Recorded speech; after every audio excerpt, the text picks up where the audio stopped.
Donc là, on se rejoint de nouveau sur la TVA. Donc, petite mesure, il y en a 4 ou 5, et on fera un gros point sur la première qui est l'exonération en matière intracom. Alors, juste avant le petit zoom, je vous rappelle ce qu'est une livraison intracommunautaire. C'est un bien qu'un assujetti français envoie dans un autre pays de l'Union européenne. D'accord? Donc, on peut faire l'inverse, hein, c'est-à-dire qu'un Allemand assujetti peut nous envoyer un bien, un assujetti français, et à ce moment-là, nous, on fera une acquisition intracom. Là, ce qui est visé par ce nouveau dispositif, c'est la livraison intracom. Et quel est le sujet? Le sujet, c'est une harmonisation au plan européen des conditions pour être hors taxe au moment de la facturation de votre livraison intracom. Donc, on va y revenir. Il y a 4 conditions qui sont très importantes à respecter. C'est l'objet de notre Zoom. Donc, concernant la TVA intracommunautaire, Christopher, les conditions de fond qui existaient, donc c'est effectivement que ce soit un assujetti qui livre des marchandises à un autre assujetti et que la livraison soit faite dans un autre pays de l'Union européenne. Aujourd'hui, on en rajoute 2 conditions, donc l'histoire du numéro de TVA intra et de l'ADEB, la déclaration d'échange de biens. Mais aujourd'hui, c'est déjà des choses qu'on pratiquait, qu'on faisait. Alors l'ADEB, on ne la pratiquait pas toujours dans les dossiers, les clients ne sont pas très... c'est pas trop leur fort, mais la sanction, c'était une amende. Là, aujourd'hui, la DEB devient une condition de fond. C'est-à-dire, si vos clients ne font pas de DEB, vous perdez la livraison hors taxe en intracom. Donc, c'est une vraie sanction. Sur le numéro de TVA intracom, c'est vrai que l'administration fiscale demandait à ce qu'on ait la communication du numéro de TVA intracom par votre client. La France s'est fait condamner par la Cour de justice de l'Union européenne parce qu'elle en faisait une condition de fond. C'était dans le BOFIP. Or, dans les autres pays de l'Union européenne, ce n'était pas le cas. Et donc, dans la directive européenne TVA, ce n'était pas le cas. Donc, la Cour européenne nous a dit, la France, vous ne pouvez pas rejeter la livraison hors taxe parce qu'il n'y a pas de communication du numéro de TVA intracom. C'est pour ça que les ministres des Finances de l'Union européenne ont décidé de l'intégrer dans la loi européenne. Ok. Et je reviens quand même sur la dette, parce que comme tu disais, les clients, on sait que c'est parfois un sujet où c'est pas toujours fait de manière très rigoureuse. Du coup, il va y avoir un délai un peu pour mettre en place tout ça? Non, on est déjà en retard, hein, puisque ça rentre en vigueur au 1er janvier 2020, et il n'y a pas de tolérance prévue pour l'instant. Un décret, selon nos informations, comme on dit dans les médias, devrait prévoir peut-être une période de tolérance, mais pour l'instant, ce n'est pas le cas. La loi dit entrée en vigueur au 1er janvier 2020, DEB obligatoire, pas de DEB, rejet de la livraison hors taxe intracom, et dans ces cas-là, l'État vous recalcule une TVA en dedans. D'accord. Et donc du coup, sur le deuxième point, le numéro de TVA intra, alors ok, donc généralement le client l'indique, mais comment ils peuvent s'assurer que ce numéro existe bien? Alors là aussi, aucune tolérance de l'administration. Dans chaque dossier, tu devras avoir le numéro de TVA intracom de ton client. Et tu devras prouver que tu l'as vérifié.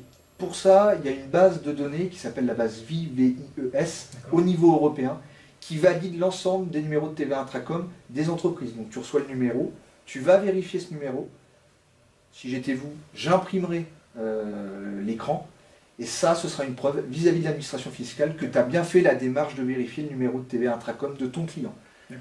Sinon, c'est rejet de la livraison hors taxe d'une opération intracom. Donc du coup, vu les enjeux, je pense qu'on sera amené à communiquer vers nos clients assez rapidement pour pouvoir les alerter là-dessus et qu'ils soient bien vigilants. Exactement, dans les jours à venir, on fera le nécessaire. Ok, merci Christopher. De rien.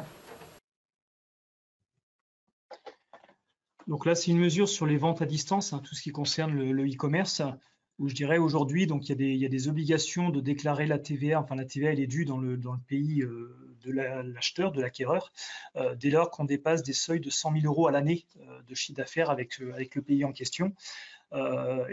Et donc derrière, il y a besoin de déclarer cette TVA via le guichet unique, etc.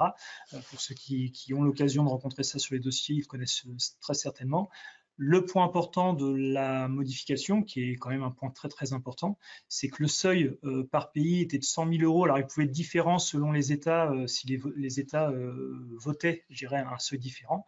Et ce seuil de 100 000 € est ramené à 10 000 € seulement, 10 000 € annuels, ce qui fait que probablement que beaucoup de nos clients qui travaillent sur le e-commerce pourront demain avoir des obligations de déclarer via le guichet unique, ce qui n'est pas le cas aujourd'hui. En fait, juste 30 secondes, c'est quelque chose d'assez simple. Je suis une entreprise française et je passe mon temps à vendre en Allemagne, eh bien, à des consommateurs allemands. L'Allemagne va très vite s'énerver, s'agacer, parce qu'en fait, c'est de la TVA française qui s'applique et qui est payée par un consommateur allemand. Donc, pour éviter que certaines personnes aillent s'immatriculer dans des pays avec de la TVA d'ailleurs plus faible, et éviter de payer de la TVA dans des pays de type Allemagne.